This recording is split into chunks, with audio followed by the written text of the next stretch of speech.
Here are the shocking reasons narcissistic abuse victims don't speak up. Is your space overwhelmed with clutter, and you're unsure of why it's happening? It may be time to pause and take a moment for self-reflection.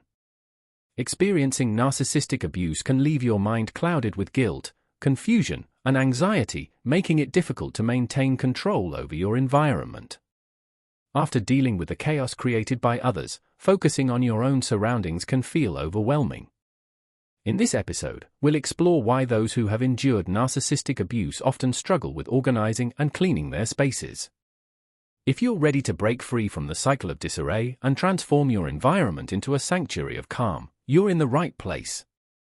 Let's begin the journey of taking back your space and restoring your peace of mind. First struggle: unpredictable cleaning habits. Let's kick off by discussing the first hurdle: unpredictable cleaning routines. After experiencing narcissistic abuse, you might notice that your cleaning habits fluctuate drastically. One day, you're on top of everything, moving through tasks with energy, but the next, you're buried under clutter and feel completely unmotivated.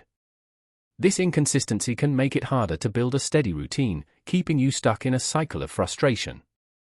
As expert James Clear explains, you don't rise to the level of your ambitions, you fall to the level of your systems. In other words, without a solid foundation, even simple tasks like cleaning can seem impossible. The key to breaking this cycle is starting small. Set a timer for just 5 minutes and pick one area to focus on. This small step can help you form a regular habit, making cleaning feel more manageable and rewarding as you go. Second struggle: battling the sense of pointlessness. Next up is the sense of futility that often arises after narcissistic abuse. It's easy to fall into the trap of thinking, why bother? It'll just get messy again. When you feel like your efforts are in vain, it becomes harder to find the motivation to clean. This belief in futility can hold you back from even attempting to make progress. To challenge this mindset, break down tasks into smaller chunks. When you complete even a small cleaning project, it helps shift your thinking. Seeing results, no matter how small, reinforces the idea that change is possible. Start with just one area today, even if it's just a shelf or a corner. You might be surprised at how satisfying it feels to transform even a tiny part of your environment. Point 3. Eroded self-worth due to trauma. Let's delve into point 3, how trauma can erode your self-esteem.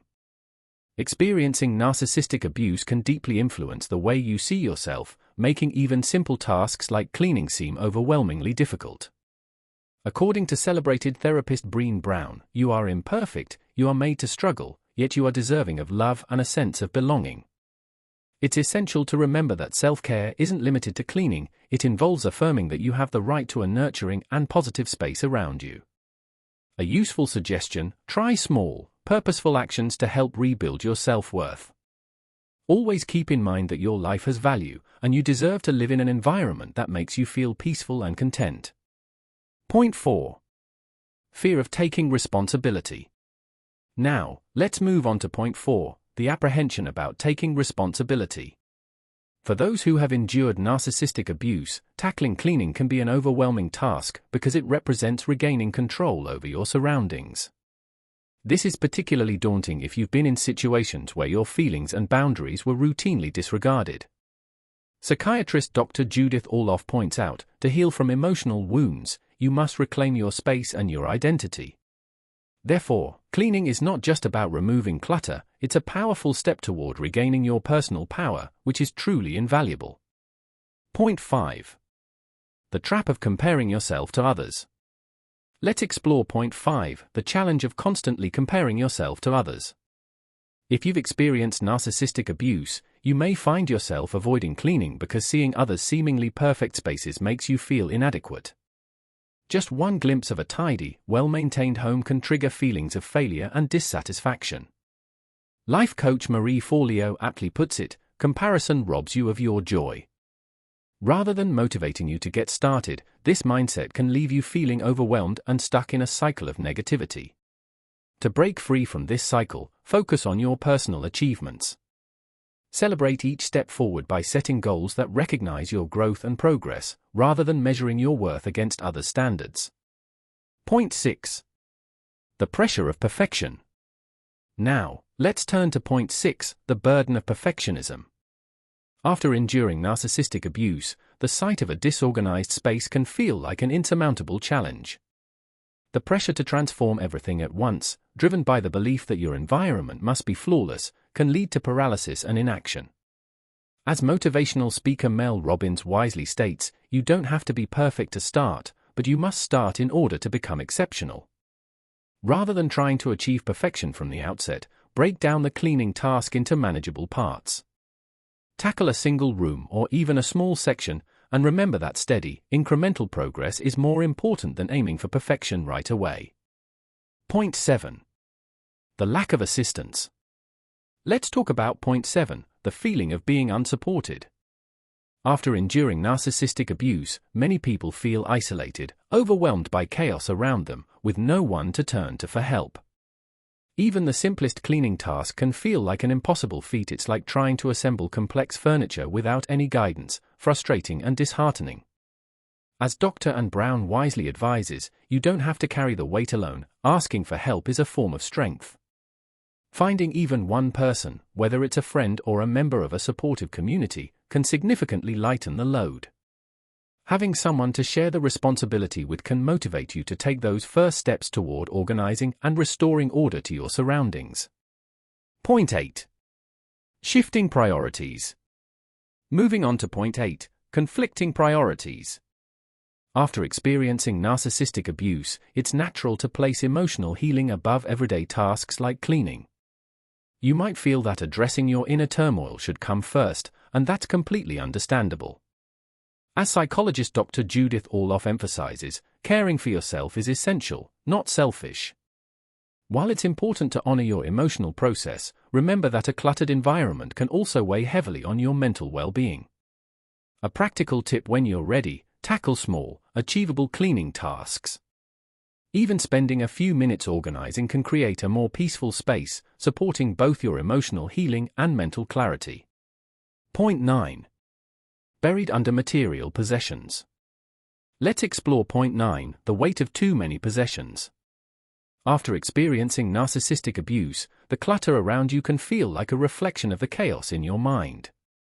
It's easy to feel weighed down by all the things, and the task of tidying up can seem incredibly overwhelming. Marie Kondo, famous for her approach to decluttering, explains, tidying isn't just about organizing, it's about creating a space that sparks joy. But when you're already feeling submerged, finding that joy can feel as difficult as finding a lost item in a sea of mess. A simple approach is to start small, perhaps with just a drawer or shelf. As you clear physical space, you may also find it helps create more clarity and calm in your mind. Point 10. Emotional landmines. Now, let's talk about point 10, emotional triggers. For those who have been through narcissistic abuse, certain items in your home can trigger intense emotions, bringing up painful memories you'd rather avoid. Seeing a specific object might unexpectedly stir up feelings that make cleaning feel like an impossible task. Trauma expert Dr. Bessel van der Kolk aptly notes, the body keeps the score, meaning that our experiences are stored in us, and certain objects can reactivate these memories. To manage this, begin with objects that don't stir up negative emotions. As you gently curate your environment, you can transform your space into one that feels more serene and welcoming, free from the weight of past trauma. As we wrap up, it's evident why those recovering from narcissistic abuse may struggle with cleaning and organizing their surroundings. The emotional weight can transform even the simplest chores into overwhelming tasks. When your thoughts are clouded with anxiety, self-doubt, or fear of being judged, it's easy to see why cleaning gets pushed to the bottom of the priority list. But here's the good news: simply recognizing this challenge is an important first step toward healing. It's important to give yourself grace and acknowledge even the smallest achievements. Keep in mind that creating a safe and peaceful space can have a powerful impact on your mental well-being. Take things one step at a time, and over time, you'll gradually restore order and tranquility to your life. If this resonates with you, please consider liking and sharing this message with anyone who might find it helpful. Your support makes a difference in reaching others who could use a boost. And be sure to subscribe so you don't miss more empowering content. Together, let's continue moving forward on this path of healing, reclaiming our lives and our spaces. Thank you so much for being part of this journey.